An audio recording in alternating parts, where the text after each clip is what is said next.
Barca fans कैसे हो आप लोग। होपफुली आप लोग गुड होगे, ठीक होगे और अब मैं ये बात कह सकता हूं कि मजे भी मारे होगे, क्योंकि भाई रैशफोर्ड जो है वो बार्सिलोना के प्लेयर अब होने ही वाले हैं। देखो यार, रैशफोर्ड का केस तो कुछ इस तरह से बार्सिलोना ने मैनेज किया जैसे कि हमारे यहाँ कहा जाता है चट मंगनी पट गया। कि भाई एकदम से न्यूज आती है कि बारसा रैशफोर्ड को साइन कर रही है और अभी इस वक्त रैशफोर्ड बार्सिलोना में लैंड भी कर चुके हुए हैं। तो रैशफोर्ड की डील को लेकर मैं डिटेल में डिस्कशन करूंगा, क्योंकि कल जो कुछ फिगर्स बताई गई थी वो फिगर्स में काफ़ी ज़्यादा आज जो है वो चेंज होता हुआ नज़र आ रहा है। तो वो मैं आपको डिटेल में बताऊंगा कि बारसा कितनी सैलरी के ऊपर रैशफोर्ड को साइन कर रही है और ट्रांसफ़र फीस क्या हो सकती है अगर बारसा उनको साइन करने जाएगी, और अगर बारसा साइन नहीं करती तो फिर क्या बार्सिलोना को कोई पेनल्टी पे करनी होगी कि नहीं, वो भी आपके साथ शेयर करूंगा। और इसके अलावा डमफ्रीज का काफी ज्यादा नाम लिया जा रहा है बार्सिलोना में। कहा जा रहा है कि डमफ्रीज का टॉपिक काफी हॉट टॉपिक चल रहा है इस वक्त बारसा में। तो क्या बार्सिलोना वाकई डमफ्रीज को साइन करेगी कि नहीं, उसके ऊपर भी हम डिटेल में डिस्कशन करेंगे। और उसके साथ साथ टर स्टेगन का केस भी आपके साथ में शेयर करूंगा कि टर स्टेगन अब सर्जरी के लिए जा रहे हैं और उनका सर्जरी के लिए जाना क्या बार्सिलोना के लिए रजिस्ट्रेशन का प्रॉब्लम बन सकता है कि नहीं बन सकता। तो ये सारी की सारी चीज़ें हम आज की वीडियो में डिस्कस करेंगे। लेकिन वीडियो को स्टार्ट करने से पहले आपसे रिक्वेस्ट यही रहेगी कि यार चैनल को अगर अभी तक आपने सब्सक्राइब नहीं किया तो चैनल को ज़रूर सब्सक्राइब कर दो, और वीडियो अगर आपको अच्छी लगेगी तो वीडियो को लाइक करना बिल्कुल ना भूलना। तो भाई सबसे पहले स्टार्ट करते हैं रैशफोर्ड के साथ। देखो यार, रैशफोर्ड इस वक्त बार्सिलोना में लैंड कर चुके हुए हैं और बार्सिलोना के साथ कल उनका मेडिकल होगा और मोस्ट प्रोबेबली अगले 2-3 रोज के अंदर बार्सिलोना उनकी प्रेजेंटेशन भी कर सकती है।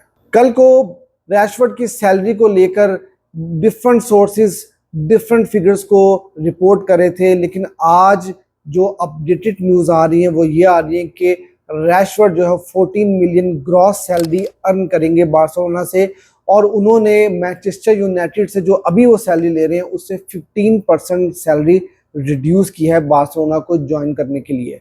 और इसके साथ साथ कल ये रिपोर्ट हो रहा था कि बार्सिलोना बाय ऑप्शन के लिए अगर जाती है अगले सीजन में तो 35 मिलियन बारसा को पे करना होगा रैशफोर्ड को साइन करने के लिए। लेकिन आज ये फिगर्स आ रही हैं कि बार्सिलोना 30 मिलियन के अंदर रैशफोर्ड को साइन कर सकती है। डिपेंड करता है कि अब रैशफोर्ड की परफॉर्मेंसेस किस तरह रहेंगी बार्सिलोना के साथ, क्या वो फ्लिक को और बार्सिलोना को कन्विंस कर पाएंगे अपनी परफॉर्मेंसेस से।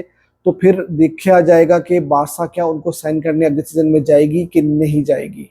साथ ही साथ कुछ सोर्सेज ये भी रिपोर्ट कर रहे हैं कि कुछ ऐसा क्लॉज भी मैनचेस्टर यूनाइटेड ने इस डील के अंदर डाला है कि अगर बार्सिलोना बाय ऑप्शन के लिए नहीं जाती अगले सीजन में तो बार्सिलोना को कुछ पेनल्टी पे करना होगी इन टर्म्स ऑफ फाइन, कि भाई आप इस क्लॉज को ट्रिगर नहीं कर रहे हो और आप रैशफोर्ड को साइन नहीं कर रहे हो। तो लेट्स सी कि क्या होता है, और अगर ऐसा कोई क्लॉज रखा भी गया है तो उसकी पेनल्टी कितनी हो सकती है वो तो अब टाइम ही बताएगा।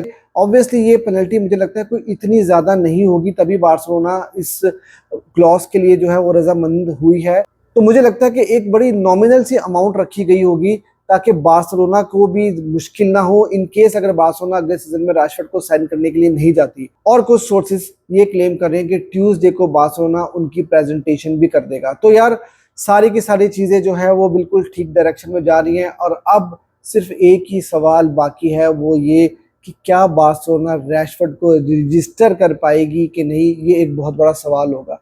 देखो यार, अब ये क्वेश्चन जो है ना स्ट्रीम के ऊपर भी पूछा जा रहा था जब मैं लक्ष्य भाई और साथ भाई बैठे हुए स्ट्रीम कर रहे थे। तो मेरा ये ख्याल है कि यार अगर बार्सिलोना रैशफोर्ड को लेकर आई है तो ऑब्वियसली वहाँ कोई ना कोई प्लान तो होगा।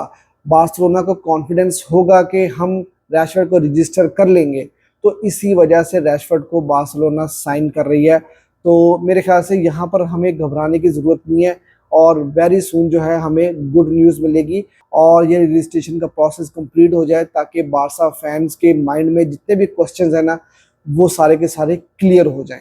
देखो भाइयों, यहाँ पर मैं एक चीज़ क्लियर करता चलूँ, मैं आपको बार बार जब भी कोई न्यूज़ देता हूँ तो बताता हूँ कि सोर्सेस ये क्लेम कर रहे हैं, सोर्सेस ये क्लेम कर रहे हैं। कल को ऐसा कुछ हो या ना हो, तो मुझे ब्लेम ना करना, क्योंकि यार ऑब्वियसली मैं भी आपके लिए जो कंटेंट लेकर आता हूँ वो इसी बेस के ऊपर लेकर आता हूँ, जो जो ऑथेंटिक सोर्सेज मुझे लगता है कि ये बिल्कुल सही न्यूज़ देते हैं। अभी रिसेंटली निको विलियम के केस में और डिफरेंट जो अभी रिसेंटली न्यूज़ चली है, वहाँ पर इन्हीं सोर्सेज की तरफ से बहुत ही ख़राब किस्म की रिपोर्टिंग भी की गई है। तो इसलिए अगर कोई न्यूज़ ठीक नहीं बैठती तो यार उसके लिए मैं आपसे एडवांस में जो है वो अपोलोजाइज करता हूँ। अब हम यार डमफ्रीज की बात कर लेते हैं। तो यार देखो, डमफ्रीज का काफ़ी ज़्यादा नाम लिया जा रहा है कि बार्सिलोना डमफ्रीज को साइन करना चाह रही है, और कुछ सोर्सेज ये क्लेम कर रहे हैं कि बार्सिलोना ने ऑलरेडी डमफ्रीज के कैंप को कांटेक्ट किया है और उन्होंने कुछ इंक्वायरीज की हैं। एक चीज़ मैं आपको ये बताता चलूँ कि इस वक्त डमफ्रीज के पास कोई एजेंट नहीं है और उन्होंने अभी तक कोई नया एजेंट ढूंढा भी नहीं है। तो जॉर्ज मेंडिस, जिनका बार्सिलोना के साथ काफ़ी अच्छा रिलेशनशिप है, वो बेसिकली इस डील को करवाना चाहते हैं। वो बीच में आए हुए हैं और वो बारसा और डमफ्रीज का केस सॉर्ट आउट करना चाहते हैं, और वो इस वक्त डमफ्रीज की फैमिली को कन्विंस करने की कोशिश कर रहे हैं कि वो बार्सिलोना को ज्वाइन करे। अभी एजेंट तो कोई नहीं है डमफ्रीज का, लेकिन इस वक्त डमफ्रीज के फादर एज एन एजेंट जो है वो उनके लिए काम कर रहे हैं। तो अब देखते हैं कि कहानी किस तरफ जाती है, क्योंकि देखो यार, मैं आपको ऑनेस्टली एक बात बताऊं कि डमफ्रीज के आने से हमारी स्क्वाड डेप्थ इंक्रीज जरूर होगी, लेकिन इस वक्त मेरे ख्याल में बार्सिलोना को अगर किसी डिफेंसिव कवर के लिए जाना चाहिए तो वो शायद मेरे ख्याल में लेफ्ट बैक की पोजीशन हो सकती है, क्योंकि राइट बैक की पोजीशन के ऊपर हमारे पास कुंदे भी हैं और उनका बैकअप एरिक गार्सिया भी हैं। लेफ्ट बैक की पोजीशन में क्योंकि बाल्दे हैं, जेरार्ड मार्टिन जरूर हैं, लेकिन जेरार्ड मार्टिन उस क्वालिटी के प्लेयर नहीं है। तो ग्रिमाल्डो का काफ़ी ज़्यादा नाम लिया जा रहा था रिसेंट टाइम्स में, तो मैं ये समझता हूँ कि बार्सिलोना को ग्रिमाल्डो के लिए जाना चाहिए।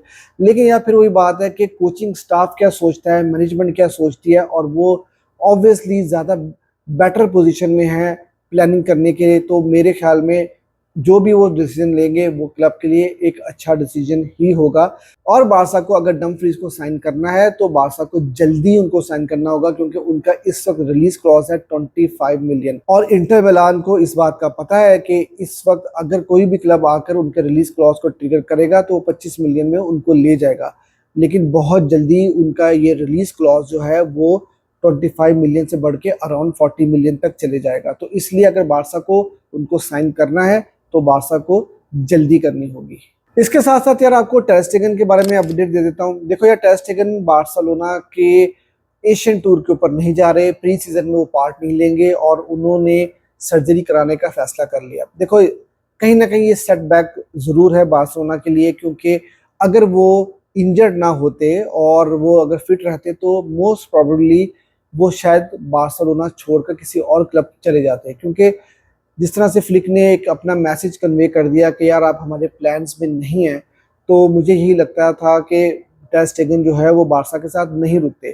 तो अब क्या होगा? अब ये होगा कि उनकी 80% जो सैलरी होगी वो बार्सिलोना प्लेयर्स को रजिस्ट्रेशन के लिए यूज कर सकती है। और अभी इस वक्त यही कहा जा रहा है कि जॉन गार्सिया और रैशफोर्ड को जो है वो उस 80% सैलरी में बार्सिलोना एडजस्ट करने की कोशिश करेगी। इन केस अगर टर स्टेगन बारसा छोड़ के चले जाते हैं तो बार्सिलोना वेज बिल में से 20 मिलियन बचा लेता, तो वो काफ़ी बड़ी अमाउंट जो है वेज बिल से चली जाती है। लेकिन अभी फिलहाल 4 महीने के लिए तो टर स्टेगन बाहर हो जाएंगे फुटबॉल से, और मुझे ये लगता है कि अब जनवरी की विंडो में जो है वो बार्सिलोना कुछ ना कुछ सोचेगी टर स्टेगन को लेकर, क्योंकि देखो अभी 4 महीने तक तो बारसा को भी वेट करना पड़ेगा, और जब जनवरी की विंडो आएगी तो वहां पर टर स्टेगन को भी ये लालच होगा कि यार उनको वर्ल्ड कप खेलना है, तो उनको भी कोई ना कोई टीम चाहिए होगी। तो उस सूरत में वो फिर हो सकता है कि जनवरी में किसी और क्लब मूव करने की कोशिश करे, ताकि वर्ल्ड कप से 6 महीने पहले वो थोड़ी सी फुटबॉल खेल के नागल्समैन को कन्विंस कर सकें कि यार मैं ही जर्मनी का मेन गोलकीपर हूँ और आपको मुझे ही कंसिडर करना चाहिए। तो उसके लिए उनको प्लेइंग टाइम चाहिए, तो तब मुझे ऐसा लगता है कि टर स्टेगन जो है कोई ना कोई फैसला जरूर लेंगे।